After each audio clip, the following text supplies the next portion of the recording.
Hi, everyone, and welcome again to Business Laws and Ethics. This is Chapter 8, Intellectual Property. My name is Tony Brancatella, and we're going to take a look at this now as the last chapter in this course. I would like you to pay attention to the PowerPoint. You'll see that there is two sections. What I will show you here is the first section. There is extra material for you to look at and study for the exam on the second section. Pretty much all the information you really need to know is in the first, but surprise, surprise, there might be some information from the second section.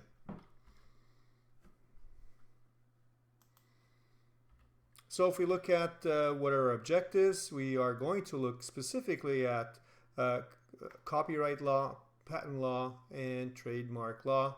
We're going to examine certain industrial design laws and trade secrecies, and also outline privacy and electronic communications. So you'll find some of this information in the second part. So let's get right into it. We're going to look at Canadian intellectual property. And we say Canadian intellectual property, and what is that? Well, Canadian intellectual property or intellectual property is creations of the mind. Anything that you have created is your property. So what could that consist of? Well, many things. So creations of the mind includes inventions, literary and artistic works, designs, symbols, names, and images. So certainly if you have a design that you have made up and it's yours, and if you could prove that it's yours, then it becomes a intellectual property. Now that's where it gets to be interesting, is how do you prove it's yours? Also, intellectual property is literary works, artistic works. All of this is intellectual property. And we have a lot of Canadians' creations of the mind that plays a big part in Canada. That certainly follows under intellectual property. But if we keep going to see exactly what is intellectual property, it is commercial designs, it's also commercial symbols, it's also commercial names, and it's also commercial images. This is all intellectual property. Intellectual property is certainly protected by law. There is laws to protect your intellectual property, but you have to go through certain regulations to make it liable for yourselves. So it's protected by law, for example, by patents, by copyrights, and by trademarks. So let's look at them. I'll go back just one sec, right? This enables people to earn recognition when it comes to these intellectual property or financial benefit from what they invent or they create. So by really striking the right balance between the interests of innovators and public interest, it aims to foster environment. I should say intellectual property aims to foster an environment in which creativity and certainly innovation can expand and flourish. So intellectual property, what is the definition of intellectual property, or should I say, let's look at all three of them. We just saw what the definition of intellectual property was. Let's look at copyright. So copyright, what is the definition? It's the right to copy, the sole right to copy, the sole right to produce or reproduce a work, including the right to perform the work. So there's many definitions for copyrights. Exclusive, what is protected by copyright, also exclusive legal right given to an originator to print, publish, perform, film, or record literary, artistic, or musical material, and to authorize others to do the same. So literary, artistic, or musical work that is covered by copyright. And it protects many things. Protects literary works as books, dramatic works as motion pictures, musical works as compositions, and artistic works like sculptures and drawings. Copyright protects also applies to other subject matter consisting of performances, the actual performances, meaning any of the following: sound recording, meaning recordings consisting of sounds, telecommunication signals, meaning radio waves. So if you look at performance, a performance of an artist, dramatic or musical, whether or not the work was previously, or whether or not the work's term of copyright protection expired. The work's term of copyright protection has expired. An improvisation of a dramatic, musical, whether the improvised work is based on pre-existing work. So it really is liable, and there's a lot of information about that when it comes to the copyrights. Now in Canada, we have a Copyright Act of Canada. This is based since 1921. This grants the exclusive right to create and recreate a work. It includes the sole rights to publish the work if unpublished and perform the work in public. So copyright, a legal term which used to describe the rights that creators have over their literary and artistic works. These are covered by copyright ranges, again, mentioned before. This is just to give you more information. Books, music, databases, advertisement, maps, and technical drawings are covered by copyright.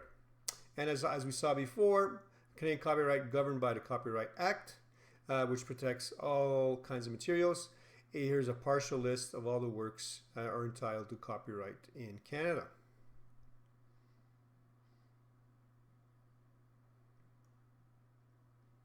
So what are the benefits of copywriting or registering?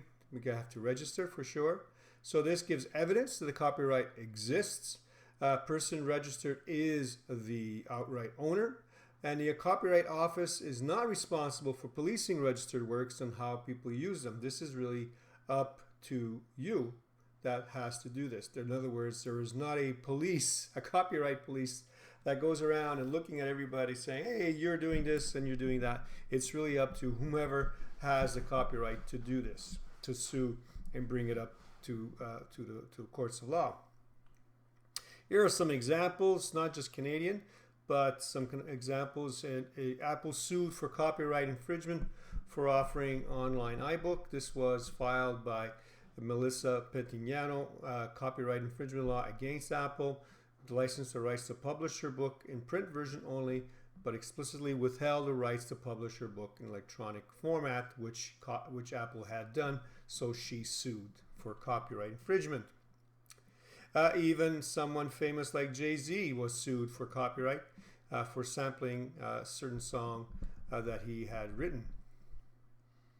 A very famous copyright infringement, if you know the Beatles, and one of the Beatles was George Harrison. And George Harrison, when the Beatles split up, he recorded one of the most famous songs, most famous albums. If you haven't heard it, you should.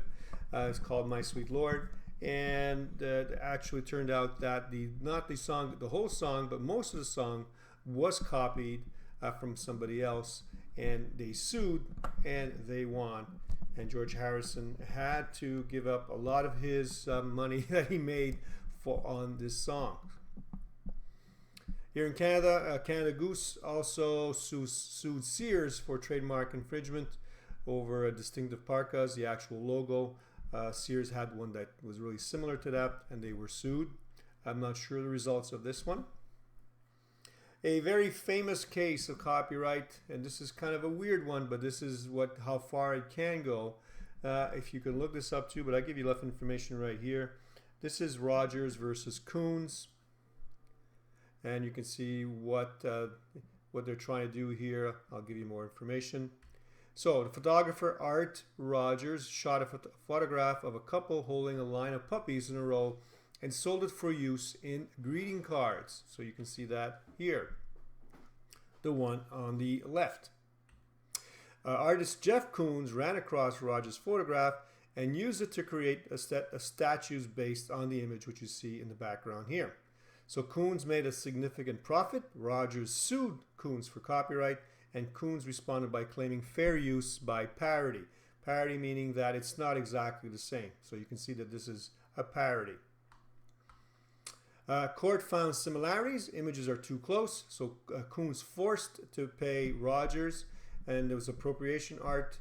You can build upon another's work to create your own original piece for money, and photography is also considered art. So Koons' defense was rejected on the argument that he could not have used a more generic source to make the same statement without copying Rogers' work. So Koons was forced to pay money and a settlement to Rogers. So this is very significant because this is one of the most famous cases that encompass the larger issue in the art world. The issue of appropriation art. Can you build another art's work to create your own original piece? If you do so, does this constitute derivative work? So it also brought up the issue of photography as art. Was photography just a documentation of the world, or is it a creative and artistic product? Neither of these issues was entirely answered in the case, but it has also become a reference used in many cases afterwards. This is a very famous case. So you have to be being careful with something like this. And there are many places when you talk about photography, when you look, and I talked about this, about copyright laws, make sure that if you use pictures you find it on the internet that are not yours, you need to make sure that you reference them. And if you go on Flickr, you'll see right down here that all rights are reserved, so you cannot use this picture unless you get authorization. Yes, certainly you can use it, but you can be sued if you use it to make money. This is why you see a lot of these logos right on the picture, and this is what tells you that the picture is copyright. That's why a lot of sites have a lot of pictures that are free, like Pixabay, where you can use a lot of pictures that without having to worry about infringing any copyrights. All right, so as I said, or maybe I didn't, so here we go. This is this presentation and this lecture here that I'm videotaping is not just a lecture, but it's also an assignment. So you can stop, and as you go along, you can take a look at the presentation also in PowerPoint. But what I want you to do as you go along, you'll be asked to do some research, and here's the first one. So search and answer, how long does a copyright last? And also, when you find that out, find 2 pictures of Quebec. One with copyright, all rights reserved. One, no copyright under public domain. And post this in your assignment, in which will be soon opened up for you in Moodle. So that's the first part. So if you look at copyright, certainly I'll give you some information about a lifetime of protection. Lasts the life of the author. Certainly is a part of the answer, right? I gave you, but I want you to still look up the information online to see exactly, and please reference it where you found the answer. The next one is patents. So let's look at patents. So what are patents? Are exclusive right granted for an invention, provides the patent owner with the right to decide how or whether the invention can be used by others. So exclusive right granted for an invention provides, again, the patent owner with the right to decide how or whether the invention can be used by others. In exchange for this right, the patent owner makes technical information about the invention publicly available in the published patent documents. So this is really whoever has the right, they can do what they want with it. In Canada, there are famous patents. The snowmobile was patented here in Canada by Bombardier. And other types of patents that came up recently, there was one by Google, which was the Google Glass. So here's the second part of the assignment. I want you to find patent property, find a Quebec patent using basic search, query, and Quebec. So where do you find this? You can find this under Canadian Intellectual Property Office. So again, what I want you to do is to find a Quebec patent. So when you go into basic search on the website, you search for query, and then under Quebec, and I want you to register one. You can find one like we have been doing in the past. Find one with your first or first letter, your first name, or first letter of your last name. And you'll find us here. Next is trademarks. So sign capable of distinguishing the goods of one enterprise from those of another. Here are very famous trademarks. And trademarks last for a very long time. And Coca-Cola, here's one that was registered. This was the original trademark for Coca-Cola. Again, you can pause the screen, and what I want you to do, I want you to find a Canadian or Quebec trademark, including the application number. You can also find this in the same websites, or you can do a bit of research to find this. And I want you to also post it in the assignment that will be available in Moodle.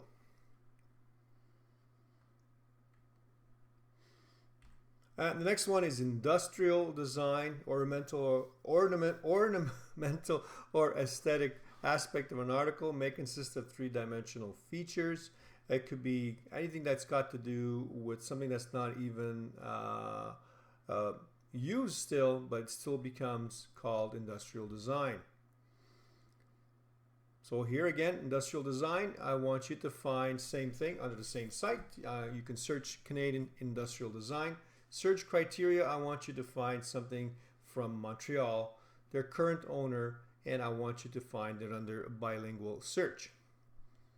Again, search for under Montreal, using still, find one with the first letter of your first name or first letter of your last name. It doesn't stop there. We have also geographical indications. This is sign used on goods that have specific geographical origin and characteristics, includes the name of the place. So here are some examples. So certain products come from a certain area and you identify them right away. Top left is Parma cheese, comes from Parma. You have also the tea, comes from a specific place, as I'm sure you know. Idaho, there's potatoes, and Bavaria and Holland has beer. Here in Canada, wines of Canada, the ice wine are from BC. Here's some more examples of geographical indication. These are examples of Indian geographical indication. And they are recognized around the world. So yes, you know what's coming. I want you to find a Canadian geographical indication. Again, using the first letter of your first name or first letter of your last name.